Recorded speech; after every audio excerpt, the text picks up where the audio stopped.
Welcome to my channel. അപ്പോൾ ഇതാണ് ദൊഡ്ലി പുളി എന്നിട്ടാ.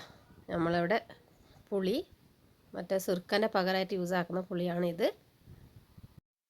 അപ്പോൾ സിർക്കൊക്കെ യൂസ് ആക്കാതെ ഇരിക്കുന്നതാണ് നല്ലത്. അതിന് ഞാനിതാ രണ്ടായിട്ട് കട്ടാക്കിയിട്ട് അതിനെ പീഞ്ഞെടുത്തിട്ട് നല്ല ഒരു അരപ്പ വെച്ചിട്ട് ആ ബിത്തൊക്കെ ഉള്ളതുകൊണ്ട് അരപ്പ വെച്ചിട്ട് നമുക്ക് നന്നായിട്ട് പീഞ്ഞിട്ട് അതിൻ്റെ നീര് പീഞ്ഞെടുക്കാം. ഇത് നമ്മളെ നാട്ടിൽ ദൊഡ്ലിപ്പുളിയാണെന്ന് ഇനി പറയാം കേട്ടോ. അപ്പോൾ നിങ്ങൾക്കെല്ലാം കിട്ടുമോയെന്ന് എന്തെന്ന് അറിയില്ല. കിട്ടിയെങ്കിൽ അതെന്താണ് അതിൻ്റെ പേരെന്ന് നിങ്ങളൊന്ന് അറിയിക്കണം എനിക്ക്.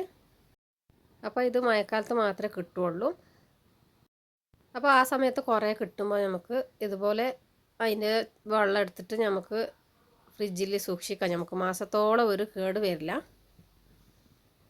അപ്പോൾ ആ കയ്യിൽ പിഴിഞ്ഞിട്ട് വിരൽ വേനെടുക്കാൻ തുടങ്ങി.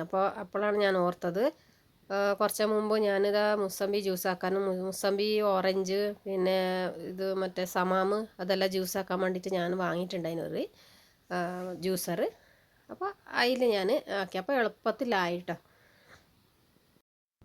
അപ്പോൾ ഈ പുളി പറയുന്നത് സിർക്കത്തിൻ്റെ പകരമായിട്ട് ഞങ്ങൾ യൂസ് ആക്കുന്നതാണ്. കബാബിന്, മീൻ ഫ്രൈ, മീനിൻ്റെ കറി അങ്ങനത്തേനെല്ലാം യൂസ് ആക്കാൻ പറ്റുന്ന പുളിയാണ് ഇട്ടത്. അപ്പോൾ കുറച്ച് ഉപ്പും മഞ്ഞൾപ്പൊടി ഇട്ടിട്ട് നന്നായിട്ട് തിളപ്പിച്ചിട്ടുണ്ട്.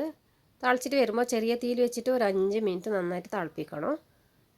അപ്പോൾ അതാ തിളച്ചിട്ടെല്ലാം ആയിട്ടുണ്ട്. അപ്പോൾ നല്ല ചൂടാറിയ പിന്നെ നമുക്ക് വേണം ഇങ്ങനത്തെ ഒരു കുപ്പിയിൽ ഒഴിച്ചിട്ട് ഫ്രിഡ്ജിൽ സൂക്ഷിക്കാം നമുക്ക്. അപ്പോൾ ഞങ്ങൾ കടയിൽ നിന്ന് വാങ്ങുന്ന സിർക്കൻ്റെ കാളും നല്ലതാണ് കേട്ടോ, ആരോഗ്യത്തിനും നല്ലതാണ്. ഇത് പ്യൂറല്ലേ ഇത്. അപ്പോൾ നിങ്ങൾക്ക് ഇതുപോലെ കിട്ടുകയാണെങ്കിൽ ഇതുപോലെ ചെയ്ത് വെക്കും. അല്ലെങ്കിൽ ചെറുനാരങ്ങ നിങ്ങൾക്ക് കുറേ കിട്ടുകയാണെങ്കിൽ ഇതുപോലെ ചെറുനാരങ്ങ ഇതുപോലെ ആക്കിയിട്ട് വെക്കാം.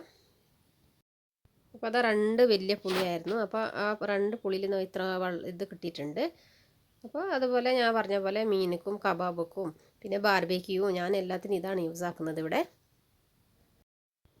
അപ്പോൾ നിങ്ങൾക്ക് ഈ വീഡിയോ ഇഷ്ടമായിട്ടുണ്ടെങ്കിൽ ലൈക്ക് ചെയ്യൂ, ഷെയർ ചെയ്യൂ, സബ്സ്ക്രൈബ് ചെയ്യൂ. അപ്പോൾ ഇതുപോലത്തെ പുതിയ വീഡിയോ ആയിട്ട് ഞാൻ പിന്നെ വരുന്നുണ്ട്.